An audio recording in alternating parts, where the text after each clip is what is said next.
રામ રામ અને સીતારામ બધાને। તો અત્યારે જો વાગ્યા છે 4:30 અને હું થઈ ગઈ પોરબંદર ગામમાં છે અત્યારે। અને સાડી મેં એવા માટે પહેરી છે કે અમે લોકો જે લખનના મોટા બાપ ઓફ થઈ ગયા એની આજે ક્રિયા હતી, તો અમે બધા ત્યાં ગયા હતા અને ડાયરેક્ટ આવ્યા કામથી ગામમાં। આવેલા જ આપીએ વાડીએથી બેરણ ગયા હતા। યાદી રહી જાય ને।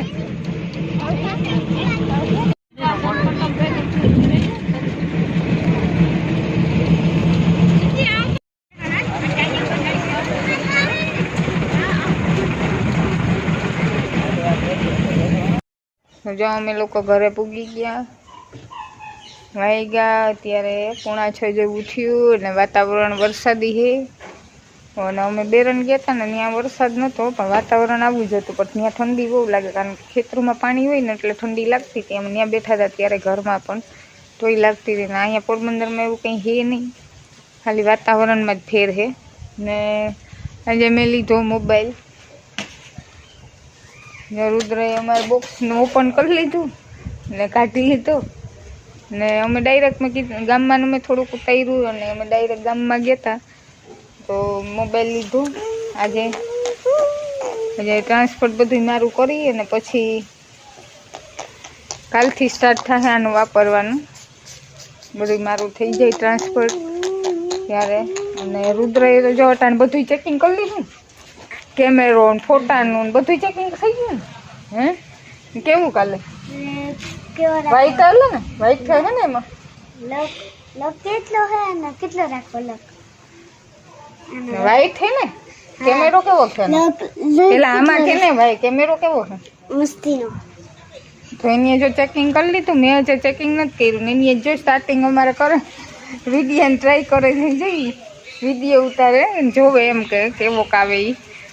તો અત્યારે જો મેં હજી તો પૂગી રહ્યા ને હવે જો કપડાને બદલાવી ને ધોવાય તો ધોઈ નાખી અત્યારે। તો આ રીતના છે। અને આજે દીવો પણ હતો, ક્રિયાનો દીવો હવે બધા હારે જ કરી નાખે એટલે આજે ક્રિયા અત્યારે 4 વાગે એની વિધિ બધી પૂરી થઈ, પછી 4 વાગ્યાથી દીવો હતી। કાલે આજે આખી રાત જાગવાનું હોય ને અમારા બધા લોકો ત્યાં રોકાણા, હું અને રુદ્ર નથી રોકાણા, અમે ઘરના અમે ત્રણેય આવતા રહ્યા, બાકી અમારા ઘરના રોકાણા ને એ સવારે હવે આવશે કારણ કે ભજન રાખ્યા એટલે દીવો છે એટલે ભજન રાખ્યા એટલે સવાર પડી જાય એ માટે। એટલે એમાં જાગવાનું જ હોય, દીવાનું ધ્યાન રાખવું પડે એટલે ઘણીએ જોવો પડે, દીવો રાખવું પડે। તો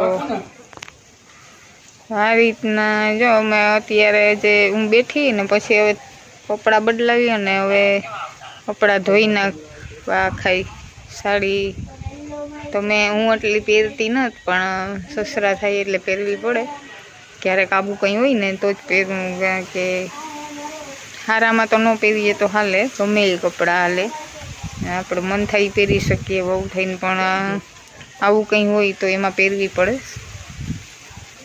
તો એટલે મેં પહેરી છે સાડી, મને બહુ છે ને સંભાળતા આવડતી નથી કારણ કે હું પહેરતી જ નથી, એટલે મને એટલી સંભાળતા આવડે નહીં। અને પાછું બાઇકમાં બેસવું હોય તો બહુ ધ્યાન રાખી અને આમાં બેસવું પડે ને સફર અડધી કલાકનો તો હતો એટલે વાંધો ન આવ્યો, બાકી લોંગ હોય તો હાવ ન કરી શકીએ સાડીમાં કંઈ કામય ન કરી શકીએ, કારણ કે એમાં એવું છે કે મેં કોઈ દી સાડી નથી પહેરીને એટલે ને સાચવતાય આપણે એટલી ન આવડે, તોય પણ જો આખો દિવસ નીકળી ગયો મસ્ત આવી સાડીમાં ને પૂગી ગયા ઘરે। તો લુગડા ધોઈ લીધા, કપડાં ચેન્જ કરી અને નાહીને લુગડા ધોઈ લીધા અને હવે હું સુધારું છું શાક લીલી ડુંગળીનું શાક કરવું। તો એ સુધારું, પછી વઘારી નાખીશ, પછી રોટલા કરી નાખીએ એક ચૂલે. બેહીને વધારે થાકી જાય, એ કામ હોય ને તો આપણે એટલા ન થાકીએ. બેહીને કંટાળો આવે, આખો દિવસ બગડી જાય એમ. તો અત્યારે જો એમ ન થાય કે આપણે ઘરે આવીને આપણે કામ લઈએ, પણ તોય મેં કપડાં ધોઈ નહીં થાય, પછી કંઈ નક્કી નથી, કારણ કે અગાસી છે ને 7 તારીખ સુધીની છે ગુજરાતમાં, ન્યૂઝમાં આવ્યું હતું. અને પોરબંદર પણ ઓરેન્જમાં છે, અડધા પૂણા છે જે શહેર એ રેડ ઝોનમાં છે, અમારું ઓરેન્જમાં છે. તો કંઈ નક્કી ન મળે, ગમે ત્યારે વરસાદ આવે તો એવા માટે મેં ડાયરેક્ટ આવી નાહી અને ડાયરેક્ટ જ કપડાં ધોઈ નાખ્યા, જેવા પહેરી ગયા હતા એ બધાયના અમારા. ને વાતાવરણ આખું વરસાદી છે, 5:30 વાગે પણ એમ જ લાગતું હતું કે 7 વાગ્યા એવું. આખું જો વાતાવરણ છે એવું વરસાદી, કંઈ નક્કી ન મળે, ગમે ત્યારે આવે એમ છે વરસાદ. અટાણે જો હું શાક સુધારું, પછી વઘારી નાખી, આજ વહેલું કરી લેવું, પછી થોડીક વાર અમે ઉઠાઈ વહેલા, પછી આરામ થાય, ખાઈ વહેલા લઈએ, પછી સૂઈ જઈએ.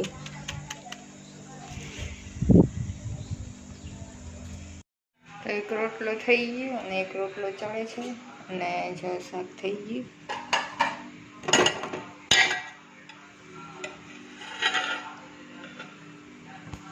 મસ્ત ડુંગળીને વઘારીને.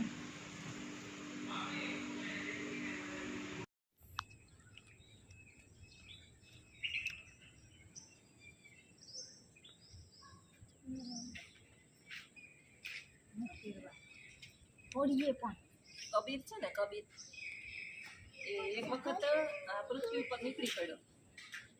તો જ્યારે એ નીકળ્યો ને ત્યારે એને વિચાર આવ્યો કે આ પૃથ્વી પર કેટલાક માણસ ખરાબ છે.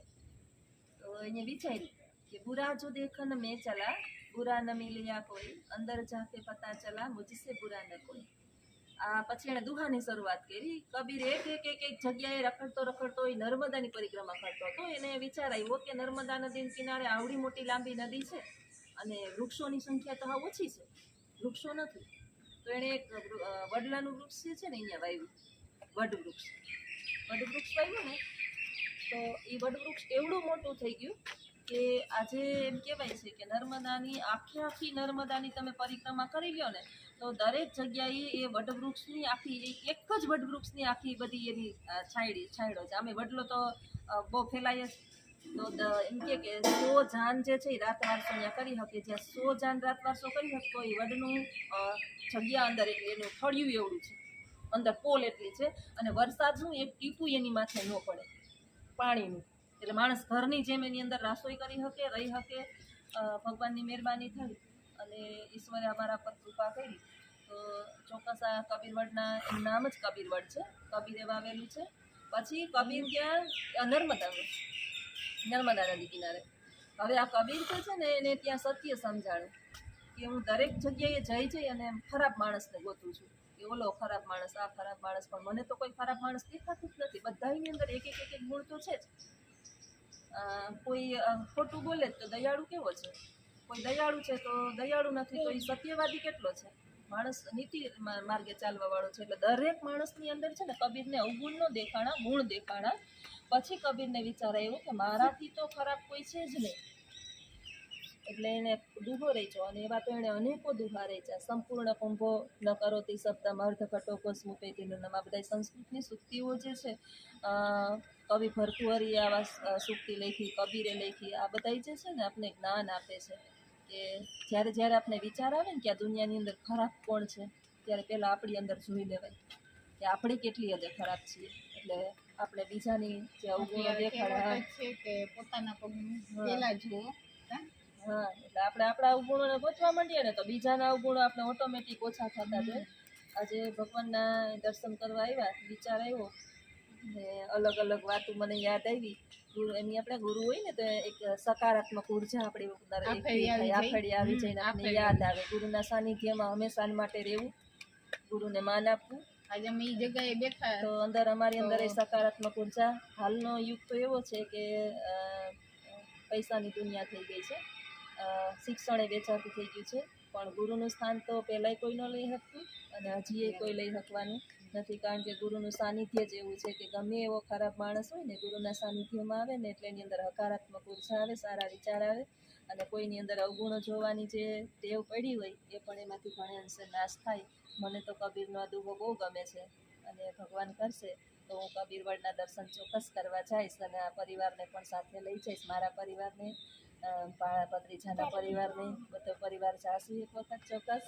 હવે ક્યારે જાશું, કઈ રીતે જાશું, સમય ચોક્કસ નક્કી નથી, પણ ઈચ્છા છે તો ભગવાન જલ્દી પૂરી કરે. સાચી વાત ને રુદ્ર? રુદ્રને નહીં લઈ જાય, હા રૂદ્ર, એ તોફાન જ કરે કે મને બોલવાય હા નથી. રૂદ્ર નથી જાઉં. તો એ દાંત જ નથી, દાંત બતાડે. બોલો હવે દાંત હવે બેસી ગયો છો, બેસી સીધો ગયો? થઈ ગયો. બેસી ગયો? હા જો બેસી તો સાંભળ, વાંધો નહીં, તો લઈ જાઓ. સાંભળતો હતો તમારી વાત, હે? વાત તમારી સાંભળતો હતો. સાંભળતો તો હા. કઈ વાત, કોની હું કરતી હતી વાત? ગુરુની. કોની, કેની વાત કરતી હતી હું? ગુરુની વાત કરતી હતી. કોની પાસે રહેવું જોઈએ આપણે? ગુરુ પાસે રહેવું જોઈએ. કોની પાસે રહેવું જોઈએ? એટલે જ ગુરુકુળો હતા. રાજા છે ને, રાજા ભગવાન રામે એના આશ્રમમાં, વિશ્વામિત્રના આશ્રમમાં ગયા હતા. કૃષ્ણ ભગવાન સાંદીપની ઋષિના આશ્રમમાં ગયા હતા. ભગવાન રાજાના સંતાનો હોવા છતાંય ગુરુના સાનિધ્યમાં રહેતા, એટલે એની અંદર સંસ્કારોનું સિંચન થતું. અત્યારે બાળકને છે ને એટલે લાડકોટ કરીને બગાડ્યા છે મા બાપે, કે સંસ્કારો દિવસે દિવસે ભ્રષ્ટ થતા જાય, ઓછા થતા જાય, કારણ કે ગુરુનું સાનિધ્ય મળતું નથી. જરાક શિક્ષક ખીજાય ત્યાં વાલી જે છે એ આવે કે મારા છોકરાને કંઈ કેવું નહીં, એટલે ગુરુનું સ્થાન છે એ રીતે દિવસે ઓછું થતું જાય. ગુરુનું સ્થાન જ્યારથી ઓછું થવાનું થયું ત્યારથી બાળકના સંસ્કાર એની વેળે ઓછા થતા ગયા. એટલે પછી આપણે એમ કહીએ કે આપણે ભારતની સંસ્કૃતિ નાશ પામતી જાય, તો બીજું કાંઈ કારણ નથી. ગુરુનું સાનિધ્ય ઓછું થઈ ગયું એટલે સંસ્કારો એ ઓછા થવા માંડ્યા. જો ગુરુનું સાનિધ્ય વધી જાય તો સંસ્કારો ઓટોમેટિક વધી જાય. હું શિક્ષક છું ને, એટલે મને ખબર છે કે અત્યારના પેઢી કેવી છે, અત્યારના તમે શિક્ષકમાં? આપણા ગ્રંથો જે પણ પેલા એમાં હું લખાયા સંસ્કૃતની શિક્ષક છું, હમ. અને એટલું મને વાંચવાનો શોખ છે, વાંચવાનો એ લગભગ એમ કહીએ ને કે એક ચોપડી મેં વાંચી લીધી છે. કે અત્યારે હોસ્ટેલમાં 3 વર્ષ રહીને મારો ટાઈમ ન જાતો તો માણસ છે રોતા હોય, હું રોતી નહીં હોસ્ટેલમાં, જાણતી કંઈક ને કંઈક શીખતી. પુસ્તકો જેવા આપણે કે મિત્રો નથી, એટલે પુસ્તકો વાંચો, આપણા ધર્મગ્રંથો વાંચો. ને ધર્મ ગ્રંથમાં આપણે જે રીતના પેલા જીવન જીવવાનું બધું જીવન આપણે જીવવાની કળા હતી બધી. બધું શીખાડીને જ ગયા. રામ જન્મ હોય કે કૃષ્ણ જન્મ હોય કે કેવી રીતના પતિ હોય, પુત્ર હોય, કોને કઈ રીતે હા, રાખવા એ એવી બધું એની અંદર આપેલું છે. રાજનીતિ કઈ રીતે, આપણા મોદી સાહેબની સફળતા પણ કારણ એ ખબર છે કોઈને? મોદી સાહેબ કેમ સફળ છે? એ પોતે જે કક્ષાએ છે ને એનું એને નોલેજ છે. પોલિટિક્સની અંદર એ ગ્રેજ્યુએટ કરેલા છે, અંગૂઠા છાપ નથી.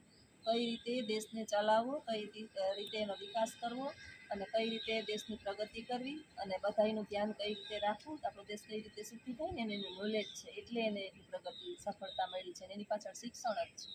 શિક્ષણ વિના કાંઈ ના થાય. હાલો આવજો, સીતારામ બધાય.